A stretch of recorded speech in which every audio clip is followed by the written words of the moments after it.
ready. Start.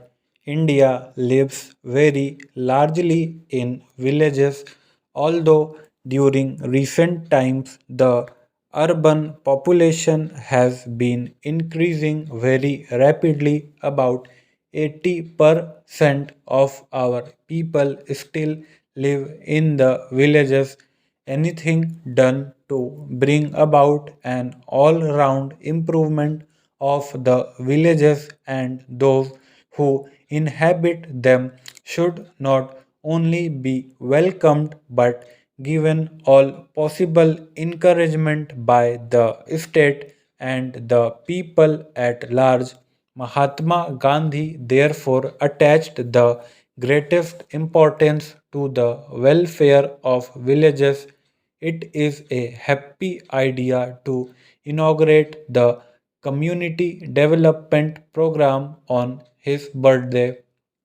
The terms community development and community project may be new, but the concept is very old.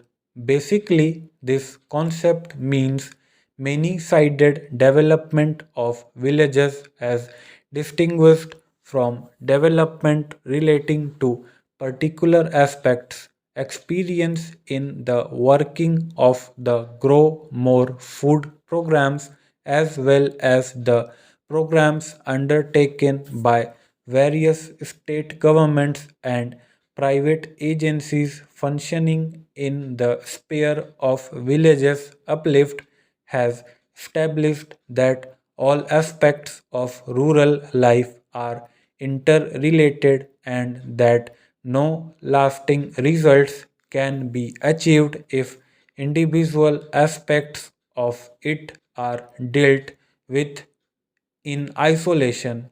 This does not mean that particular problems should not be given prominence, but the plans for them should form part of and be integrated with those for achieving the wider aims.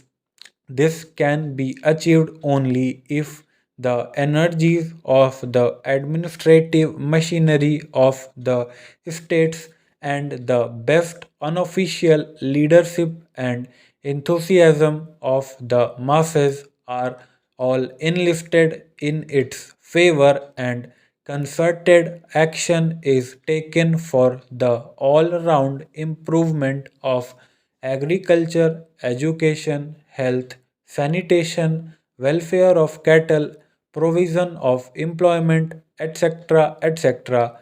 Under the inspiration given by Gandhiji, a large amount of selfless work has been done by his followers in various parts of the country, and other organizations and individuals have also done considerable work in that direction. The resources, however, both in money and technical personnel available to these have been limited, and the progress consequently has not been as rapid or extensive as one would have wished.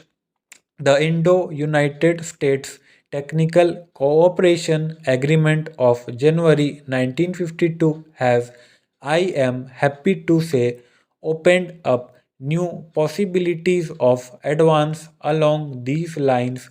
I have always believed that the Indian peasant is no novice in agriculture and has practical experience which goes back to many generations. The Bihar peasant has taken to the cultivation of new varieties of sugarcane. The most serious problem facing the country today is the one relating to insufficient production of food in the country. Even before the last Great War, India had been importing about 2 million tons of rice every year from Burma. The deficit has increased as a result of partition, in consequence of which the surplus areas of West Punjab and Sindh have gone over to Pakistan. The increase in annual demand for food grains on account of increase in population has also been appreciable to augment internal supplies. It has been necessary for government to import large quantities of food grains. The imports in the year of 1991 reaching the figure of 47 lakh tons. Our planning commission, the government, and all thoughtful people have been anxiously considering ways and means of increasing the food production for the purpose of closing this gap between production and requirement. The big river valley projects, some of which are already taken in hand and others which are under contemplation, will take time to be completed and are not expected to yield immediate results. For meeting the present deficit, we shall have to rely very largely on the minor irrigation projects such as wells, tanks, and tube wells. Water available from small rivers, rivulets, and channels can also be utilized.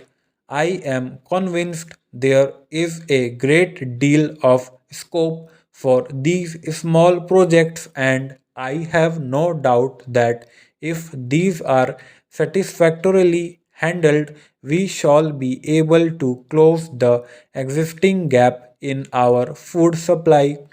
I am therefore happy to notice that in a community project area covering approximately 300 villages and 1,50,000 acres of cultivable land, nearly a third of the expenditure will be on minor irrigation works.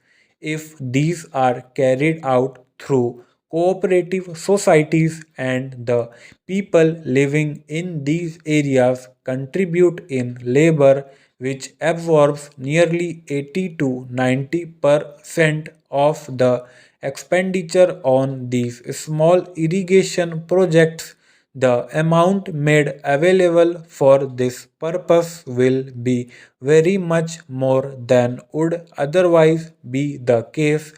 I am hoping that this voluntary labor will be coming forth in an abundant measure to make these projects not only successful but also more extensive than if they were to be carried out only with the help of the money made available. Next to water comes manure. This may be either chemical or organic, or rather a combination of both. For chemical manure, the provision has been made for 1,08,000 tons of fertilizer in the agreement with the TCA. This will be supplemented by supplies from the output of the Sindri factory. Stop.